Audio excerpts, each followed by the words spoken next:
Hello friends, welcome back to my channel. आप सब कैसे हो? आई होप आप सभी अच्छे होंगे। तो ये महाराष्ट्र दर्शन से रिलेटेड मेरा छठा और आखिरी वीडियो है। आई होप आपने मेरे पहले के वीडियो देख लिए होंगे। तो महाराष्ट्र दर्शन से रिलेटेड मैं अभी तक 5 वीडियो शेयर कर चुकी हूँ आप लोगों के साथ में। आई होप आप लोगों को अच्छे लगे होंगे। तो प्लीज़ मेरे चैनल को सब्सक्राइब करिएगा, लाइक कमेंट करना ना भूलिएगा। तो अभी हम लोग यहाँ पहुँच चुके थे ज्योतिबा। तो इससे पहले हम लोगों के दर्शन हो चुके थे। कड़म में हमने गणपति जी के दर्शन किए, फिर बाहुल में रेणुका माता के दर्शन किए, तुळजापुर में तुळजा भवानी के दर्शन किए, कोल्हापुर में महालक्ष्मी के दर्शन हो गए अभी हमारे। उसके बाद हम लोग पंढरपुर गए, अक्कलकोट गए और पन्नारगढ़ का किला देखे। और उसके बाद हम लोग यहाँ अभी आ गए थे ज्योतिबा। तो 3 दिनों में हमारा यह सब घूमकर हो गया था। और अभी हम हैं ज्योतिबा में। तो अभी आप यहाँ देख सकते हो कि ज़मीन पूरी गुलाबी हो रखी है। तो यहाँ पे प्रसाद के साथ में गुलाल भी चढ़ाया जाता है। तो यहाँ मैंने ये पहली बार देखा है कि भगवान को गुलाल भी चढ़ाया जाता है। तो कहते हैं कि यह ज्योतिबा भी शिव जी का ही एक रूप है। तो यहाँ आके अभी हम लोग लाइन में लग गए थे अंदर जाने के लिए। तो ज़्यादा भीड़ नहीं थी, इसीलिए हम लोग जल्दी लाइन में लग के अंदर पहुँच गए।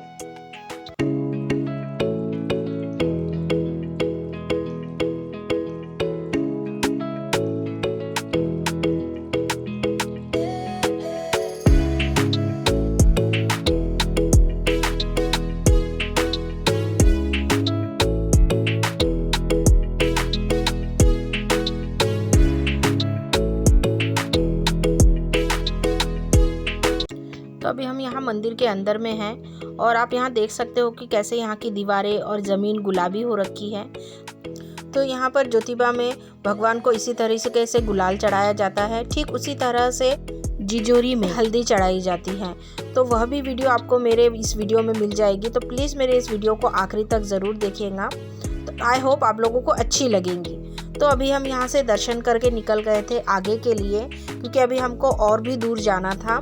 तो यहाँ से हम लोग रत्नागिरी होते हुए गणपतिपुळे जाने वाले हैं। तो यहाँ देख सकते हो कि यह मंदिर भी काले पत्थरों से बना हुआ है। वैसे तो अभी तक हमने जितने भी मंदिर के दर्शन किए तो सभी ऐसे काले पत्थरों से बने हुए हैं। तो अभी हम लोग रत्नागिरी की पहाड़ियों के बीच में पहुँच चुके हैं। बचपन में किताबों में पढ़ा था रत्नागिरी के पहाड़ों के बारे में, और आज देख भी लिया। सच में देख के बहुत अच्छा लगा। क्या सुंदर सीन था यहाँ का, देखने लायक एकदम। तो यहाँ पे अभी हम लोग रुके थे कुछ चाय पानी पीने के लिए। तो मेरे हस्बैंड ने और ड्राइवर भैया ने चाय पिया, बच्चों ने और हमने यहाँ पे नींबू शरबत पिया। फिर यहाँ से हम लोग और आगे के लिए गए। तो उससे पहले तो मैंने यहाँ पे बहुत अच्छे अच्छे सीन अपने मोबाइल में कैप्चर कर लिए, ताकि मैं आप सब लोगों के साथ में शेयर कर सकूँ। ये तो बस मैं इतनी सी ही वीडियो ले पाई। वैसे तो कम से कम 4 से 5 घंटे का हमको रास्ता तय करना था, और पूरे रास्ते भर ऐसी ही पहाड़ियाँ थी। तो फिर यहाँ से हम लोगों को गणपतिपुळे पहुँचने के लिए रात हो चुकी थी, क्योंकि यहाँ बीच में रास्ते का भी काम चालू था, जिसके वजह से हम लोगों को धीरे धीरे ही जाना पड़ा। और वहाँ जाने के बाद में मैं वहाँ कोई वीडियो नहीं बनाई, क्योंकि हम लोग बहुत थक गए थे। उसके बाद डायरेक्ट मैंने सुबह की ही वीडियो बनाई। तो ये अभी सुबह हो चुकी है। ये अभी सुबह के 6 बज रहे हैं और हम लोग नहा धोकर रेडी होकर निकल गए थे अभी हम लोग मंदिर जाने के लिए। तो यहाँ होटल में हमें किसी ने बताया कि आप लोग यहाँ शॉर्टकट से जाइए तो जल्दी मंदिर पहुँच जाओगे। तो हम लोगों ने भी वही शॉर्टकट लिया। यह शॉर्टकट था, खेतों में के बीच में से रास्ता था, बड़े बड़े पेड़ थे, एकदम सुनसान रास्ता था यहाँ पे, और पक्षियों की आवाज़ आ रही थी, और सुबह का वक्त था। तो थोड़ा डरावना सा भी सीन ऐसा लग रहा था मुझे।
तो अभी हम यहाँ ये मंदिर में पहुँच चुके हैं। फिर हम लोगों ने यह रेलिंग को पार किया और अंदर गए।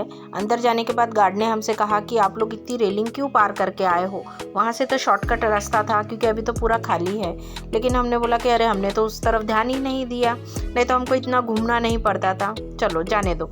उसके बाद अब हम लोग अंदर पहुँच गए हैं मंदिर के। सभी मंदिरों की तरह यहाँ मंदिर में भी अंदर वीडियो बनाना अलाउ नहीं था, तो हम लोगों ने अंदर दर्शन किए, थोड़ी देर बैठे। फिर उसके बाद अभी हम लोग यहाँ बाहर आ गए। बाहर आने के बाद बच्चे लोग ज़िद करने लगे कि बीच के तरफ चलो करके, लेकिन हमने कहा थोड़ा सा रुको तो पहले अच्छे से मंदिर देख ले हम लोग, कुछ फ़ोटो ले ले, फिर उसके बाद हम लोग बीच में जाएंगे। तो फिर बच्चे मान गए। फिर उसके बाद हम लोगों ने यहाँ मंदिर को अच्छे से देखा और फिर उसके बाद हम लोग बीच के तरफ चले गए।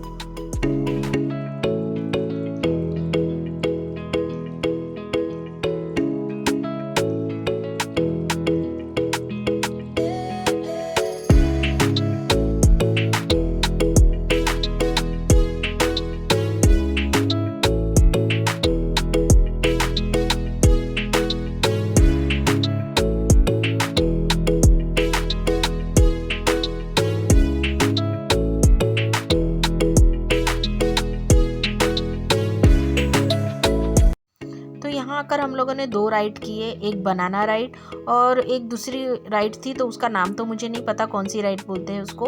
तो उसमें पर पर्सन 200 रुपये थी।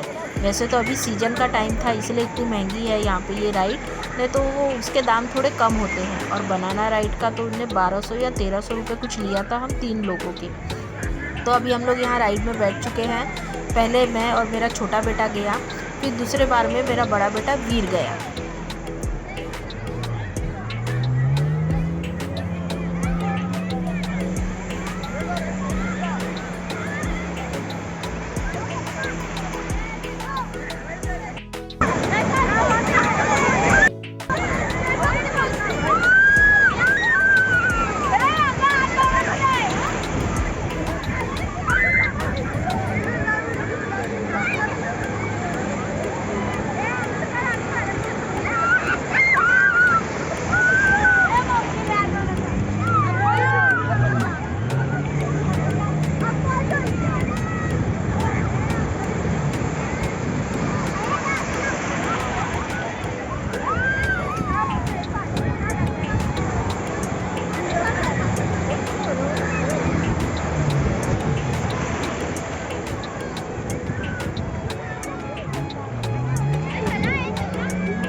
ये लोग तो पानी में ऐसी गाड़ी लहरा लहरा के चला रहे थे, मुझे तो बहुत डर लग रहा था।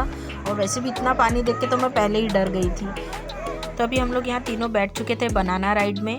तो मुझे कहा था कि आप सामने बैठो, लेकिन मैंने कहा नहीं बाबा, मुझे तो सामने नहीं बैठना है, मैं पीछे ही बैठूंगी।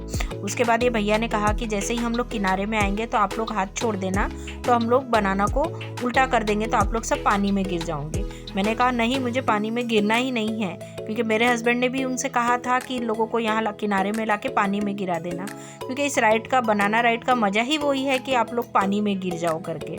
लेकिन मैंने तो आखिरी तक हाथ नहीं छोड़ा और मैंने कहा मुझे पानी में गिरना ही नहीं है करके।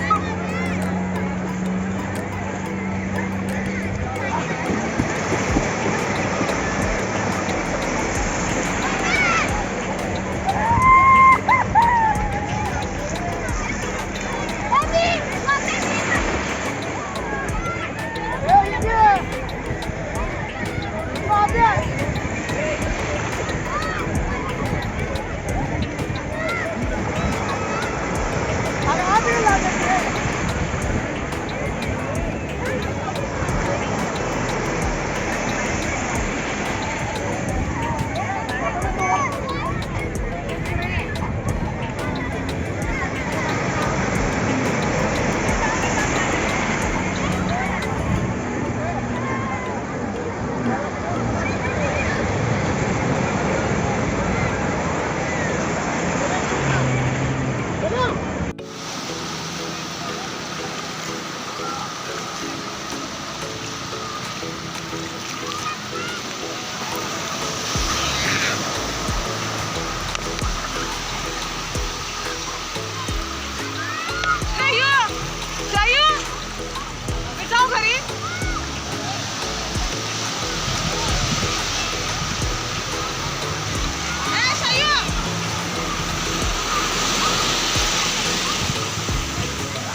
तो अभी आपने समुद्र के लहरों की आवाज़ सुनी।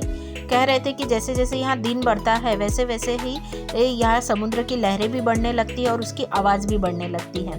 तो यहाँ तो मेरे बच्चे लोगों ने बहुत इंजॉय किया, इनको देख के मैंने भी इंजॉय कर लिया। यहाँ बच्चे लोग पानी में सामने सामने ही जा रहे थे। मैं इन लोगों को इतना चिल्ला रही थी कि बेटा इधर आओ करके, इतने सामने मत जाओ। लेकिन वैसे वहाँ पानी ज़्यादा नहीं था, लेकिन देख के तो ऐसा लग रहा था कि बहुत पानी है, तो इसलिए मैं उनको चिल्ला रही थी कि इतने सामने मत जाओ करके। यहाँ देख सकते हो दूर दूर तक सिर्फ आपको पानी ही पानी दिखाई देगा।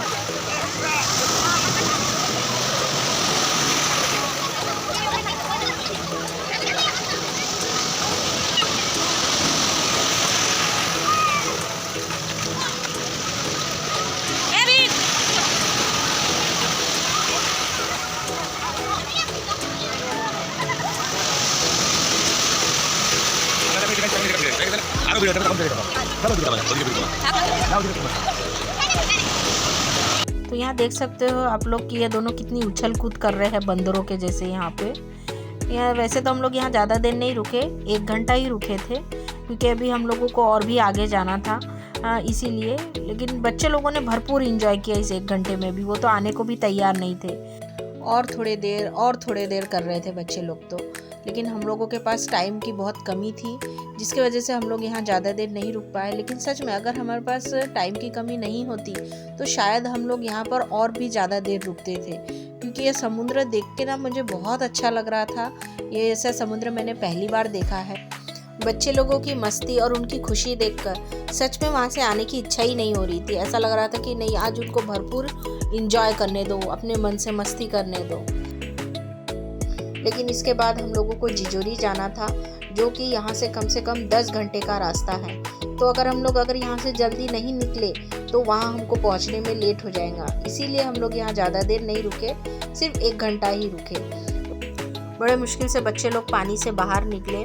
फिर उसके बाद हम लोग होटल गए, क्योंकि होटल में जाके भी इन लोगों को फिर से नहलाना था, इनके कपड़े भी धोने थे, क्योंकि ये पूरे रेती से भर गए थे और हमारे होटल छोड़ने का टाइम भी हो रहा था। इसके वजह से हम लोग यहाँ ज़्यादा देर नहीं रुके।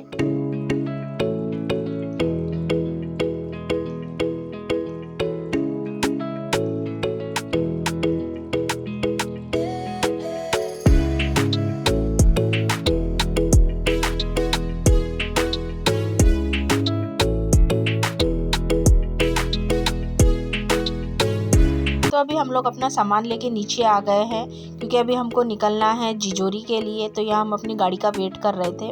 हम लोग करीब सुबह 9 बजे निकले थे जिजोरी के लिए, और यहाँ पहुँचते पहुँचते हमको करीब रात के 7:30 बज गए थे। तो यह जिजोरी है, तो यहाँ पर खंडोबा की पूजा की जाती है, जो कि शिव जी का ही एक रूप है। जैसे कि मैंने आपको पहले बताया था कि हम लोग इससे पहले ज्योतिबा गए थे, वह भी शिव जी का ही एक रूप है। और वहाँ पे भगवान को प्रसाद के साथ में गुलाल चढ़ाया जाता है, और यहाँ पे भगवान को प्रसाद के साथ में हल्दी चढ़ाई जाती है। यह मंदिर भी ऊंचाई में बना हुआ है, और इस मंदिर तक पहुँचने के लिए कम से कम 150 सीढ़ियाँ हैं। तो मुझे तो नहीं लगा था कि मैं यह सीढ़ी चढ़ पाऊँगी। हम लोगों ने वहाँ गार्ड से पूछा है कि गाड़ी ऊपर जा सकती है क्या, तो उसने कहा कि हाँ जा सकती है, लेकिन शाम के 5 बजे तक, उसके बाद गाड़ी ऊपर जाना अलाउ नहीं है। तो क्या करते, आखिर हमको सीढ़ी से ही जाना पड़ा। और यहाँ की सीढ़ी भी बहुत ऊंची ऊंची काले पत्थरों से बनी हुई थी। फिर क्या, हम लोगों ने भगवान का नाम लिया और सीढ़ियाँ चढ़ गए। इस मंदिर की एक और खासियत यह है कि यहाँ पे जब कोई नया वाला जोड़ा आता है शादी के बाद, तो यहाँ पे हस्बैंड अपनी वाइफ को गोद में उठाकर सीढ़ियाँ चढ़ता है। तो अभी हम लोग यहाँ लाइन में खड़े हैं, और लाइन धीरे धीरे आगे बढ़ रही है। मतलब हमको ज़्यादा यहाँ ठहरना नहीं पड़ा, कंटिन्यू लाइन चल रही थी, तो हमारे यहाँ अच्छे से और जल्दी से दर्शन भी हो गए। क्योंकि इसके बाद हमको जाना था मुरेश्वर, जो कि यहाँ से कम 10 से या 12 किलोमीटर दूर था।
भगवान खंडोबा की मूर्ति और इस तरीके से यहाँ हल्दी चढ़ा के पूजा की जाती है। फिर अभी यहाँ हम लोग मंदिर के बाहर निकल गए थे। यहाँ बाहर भी बहुत सारे लोग दर्शन करके बैठे हुए थे। तो यह मंदिर भी रात के करीब 10 बजे तक चालू रहता है, इसीलिए अभी भी यहाँ पे लोगों का आना चालू ही था।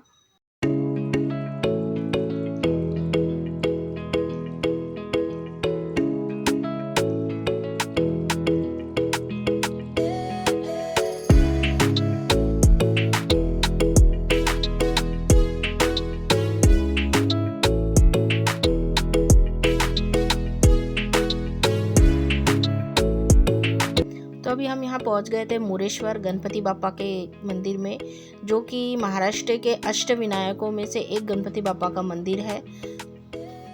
तो रात के करीब 8:30 बजे हम लोग यहाँ पर मुरेश्वर गणपति बापा के मंदिर पहुँच गए थे। और यहाँ यह मंदिर भी बहुत पुराना और प्राचीन मंदिर है। ये देख सकते हो आप लोग, पूरे काले पत्थर से बना हुआ है ये भी। फिर यहाँ पे लाइन में लगकर हमने गणपति बापा के दर्शन किए। उसके बाद हम लोग निकल गए आगे जाने की ओर।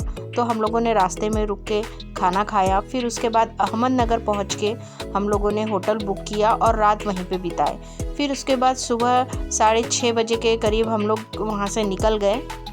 उसके बाद हमको जाना था औरंगाबाद के ग्रीनेश्वर मंदिर, जो कि 12 ज्योतिर्लिंगों में से एक है। वहाँ पर शिव जी के दर्शन करने के बाद हम लोग निकल गए शेगांव की ओर। और वहाँ पहुँचते पहुँचते हमको दोपहर के 3 बज गए। फिर वहाँ पे हमने गजानन महाराज के दर्शन किए और उसके बाद हम लोग निकल गए थे अपने घर के लिए।